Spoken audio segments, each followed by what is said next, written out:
Good afternoon, everyone. In this video, I want to talk about one of the greatest deception in this geographical area called Nigeria. There is a very great deception that people are not taking cognizance of. You know that according to the history, for Gowon to weaken Ojukwu, Gowon had to create what they call South out of Southeast, so that he will tell the South that, oh, you people are not part of Ojukwu, to weaken the unity in the Bight of Biafra. Now, I want you to take a look at this map. You see, this map you are seeing, you see the North Central region, and you see the Northeast region, you see the Northwest region, right? You see the South region, you see the Southwest region and Southeast region. But I want you to use your normal knowledge. I know that a lot of people, they do not know more about the geographical positions, but at least with a little knowledge of geography during your secondary school days, I think you will be able to understand what I'm going to explain. Now, if we all in Nigeria, if we are critical thinkers, if we used to take out time to study about it, not just to criticize or to follow what people are following. Have you ever sit down and think about things that people are not thinking? For me, I do that most of the time. Now, when I look at Nigeria, the center of Nigeria, no doubt, is Abuja. If you measure Nigeria from the north to south, east to west, the center of this, contraption, Nigeria, is Abuja. Abuja is the center. Now, let us place this map at the center there in Abuja. Now, when you place the map at the center, you will realize that part of Plateau State, part of Adamawa State, part of Taraba, part of Nasarawa, Benue, all these places are in the east. All these places are in the east. Now, when you look at places like Enugu and Ebonyi, they are still in the east. But when you look at a place like Imo State, if this map is not a deception, if Southeast and South is not a deception, why are you seeing Imo State in the south? And later they will call it Southeast. And look at this map. Now you see just the green area, that is where they call Southeast. And people who are, I don't want to use the regulatory word, people who don't reason are following the suit. All this map you are seeing, the artificial map, they are just mere geographical entity. I mean political geographical entity used to divide people, used to divide brothers. I'm going to somewhere. There is a reason why I am making this video. Now, when you see Enugu, Ebonyi, Abia, Imo, and Anambra, that is, Anambra, they said that these are the only 5 eastern states. All these states they are talking about now, they are hardly in the east. Cross River is there in the east. Taraba is there in the east. Benue is there in the east. That is why you see Igbo speaking in Taraba, in Benue, in Cross River, in Akwa Ibom, in Rivers, in Delta, in Edo. You understand? So, when people are talking about where the Southeasterners, as they call them, the Igbo, where they are, or where their state supposed to be, or their nation supposed to be, if they want to have a country, you could see that both the Cross River, Taraba, Benue, if you are talking about Southeast, and when you look at in the Senate floor, in the court, lawyers, everybody in Nigeria, are you looking these five states you call Southeastern state? Is it in the Southeast? Is these states in the Southeast? Is Taraba not in the Southeast? Is Benue not in the Southeast? Is Nasarawa not in the Southeast? Part of Kogi you are seeing there, is it not in the Southeast? Then if you really want to talk about South and Southwest, you will come to realize that part of Niger is even in the west. Part of Kwara is even in the west. But these are the things carried out to make sure they divide you and you fall for it. The crimes of all these people is not only that they did what initiated the Nigerian and Biafra civil war. No, what they did is far, far, far more than going to war. Because they bring division between you and your brothers. Now, there is all this region now that you see like pink, green, part of the yellow, part of the blue. They are all Bight of Biafra. Yeah, they are all Bight of Biafra. But they did that because they don't want you to have power again. They don't want you to have enough power to do what you want to do, to challenge the status quo. So Gowon did this because of Ojukwu, to weaken the influence of Ojukwu, to make sure that people who don't speak pure Igbo dialect, we come to say, no, we are not Igbo, so we are the owners of the Oyo. Oyo is in our place, so let us divide from the East. So this is a very good calculated attempt by Gowon. Now, the question I'm asking you is this. If someone like Gowon could do this to deceive you, are you going to fall for this forever? You may fall for it, but you don't expect someone like me to fall for it. Because every day of my life, I am thinking. We should be able to think. And that is why someone like Nnamdi could name Nigeria the nigger area, and up to today, nobody have even bring out a thought to change the name. A meaningless country. Now, also, the amalgamation of Nigeria today is only people who feel that it is the right thing for us to come together and say this amalgamation is over. Let us return to the way we were. But those who are benefiting from the illegal things that they are doing in Nigeria will not allow it to happen. So I want you to wear your thinking cap and understand what the British have done when they were in Nigeria and what they have done even after they have left. What they did through Gowon for him not to, abide by the Aburi Accord. Now, if Gowon had abided by the Aburi Accord between him and Ojukwu, this Cross River, Akwa Ibom, Rivers, Bayelsa, Delta, Edo, part of Kogi, Benue State, plus 5 eastern states, these are the old eastern region. That is the Bight of Biafra.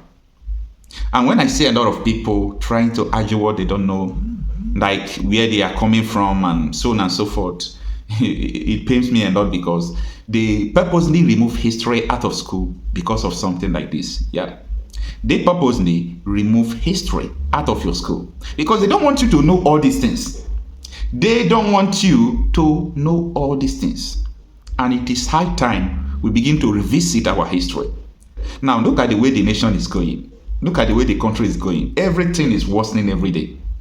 Problems every day. Bad things are happening. Nothing like insecurity, everywhere insecurity, inflation, devaluation of currency, political manipulation, judicial rascality. What are you going to say that is working in Nigeria? Absolutely nothing. So that is why I really want people to wear their thinking cap, because from this period onward, there are a lot of things that we are going to be exposing. We are doing a lot of research to understand what the enemy had done in the past, to make sure that you will never even know your identity. They have done a lot of harm to Africans. That is why in Cuba, people speak Igbo. When you go to Togo, people speak Yoruba. These are the effects of slave trade. But we are not talking about that alone. Let's talk about where we are living. So how can these people continue to divide us? People from part of Benue, part of Edo Delta, part of River State, not part of River State to say, Akwa Ibom, all these places. They said, oh, we are not from the southeast. So Gowon could make you not to think with your brain any longer. I want you to continue to reason about all these things because, you see, we are just few years away from our problem. If we do not stop all these things, just imagine next 500 years, what will happen. Have you ever sit down to think what will happen in the next 500 years, next 200 years? I used to think about it. That is why, or that motivates everything I do. I think about my next 2, 3, 4, 5, 6 generation to come. What are they going to meet with all these things? So we are not too far from our errors. I think it is now that we have to start revisiting it. Yeah, we have to start revisiting it. If we did not revisit all these past errors, we'll continue to make the mistakes. People will think that their money they are looting now will save them. Unfortunately, it's not going to save you. Look at everything going on in Nigeria. Let me know what you think about this. But at the end of it, I don't want to go because these things are all, the tapes are available, the records are there. In fact, only about 2 weeks ago I saw a set of the records again. The transcripts are available. But we talked about the Nigerian situation. And certainly, at the end, everybody says, oh, you told them this, you did that. The fact was that our case was so clear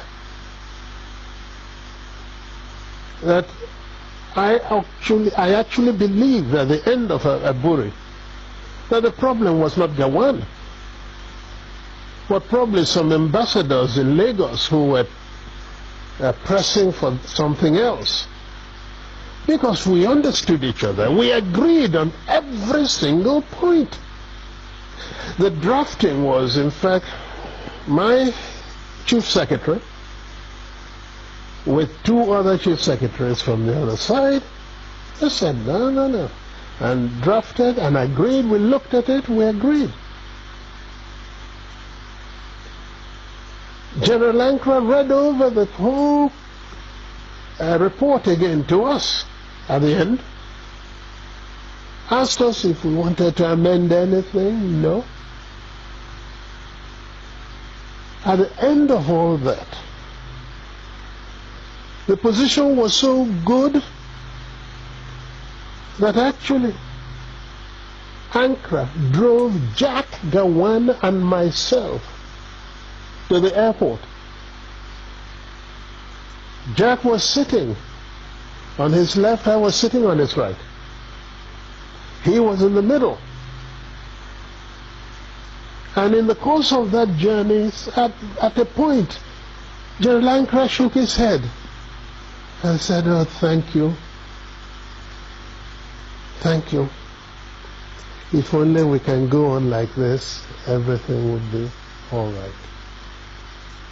I believe I was the one. As I do now from time to time, I go for the dramatic. Suddenly I picked up Gowon's hand, put it on Ankara's lap, brought my other hand, placed it on it, and I said, General Sir, hold us together, I want to say something. So General Ankara put his hand on top of the two hands, and I said, General, I want to assure you that I am totally satisfied with everything we said.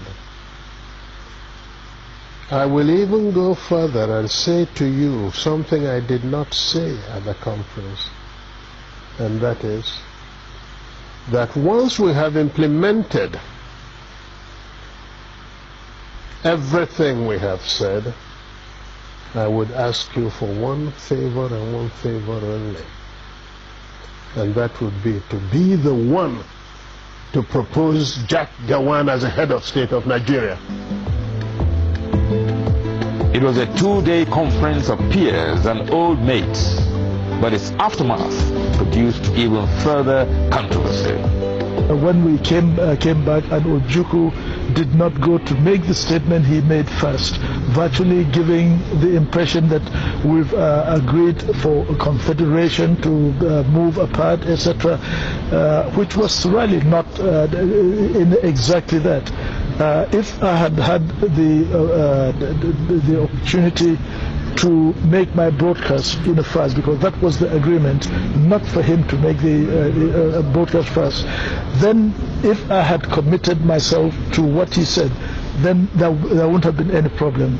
But he went and said certain things that certainly looked wrong, and therefore we saw in practically everything he did, I think it was for to play up to the gallery, not being sincere. At Aburi, yes, we agreed on area commands for the armed forces. At Aburi, we agreed that the police force would be decentralized. We agreed on those. Yes. We agreed, even to show that we didn't separate, at Aburi we also agreed on certain revenue formula. That's what happened at Aburi.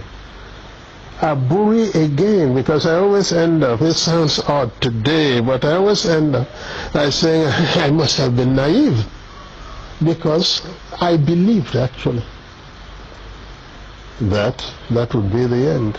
I'll confess to you, when I got back to Enugu, oh yes, I had a party believing that probably the danger was over. That's what we thought. Until they then began to deny everything. It was the denial of Nigeria that made me publish the tapes of Aburi, because we had insisted that each one should have a set of tapes. Everybody talks about confederation. Go and look at the transcript. There is no time that the word confederation came from my lips.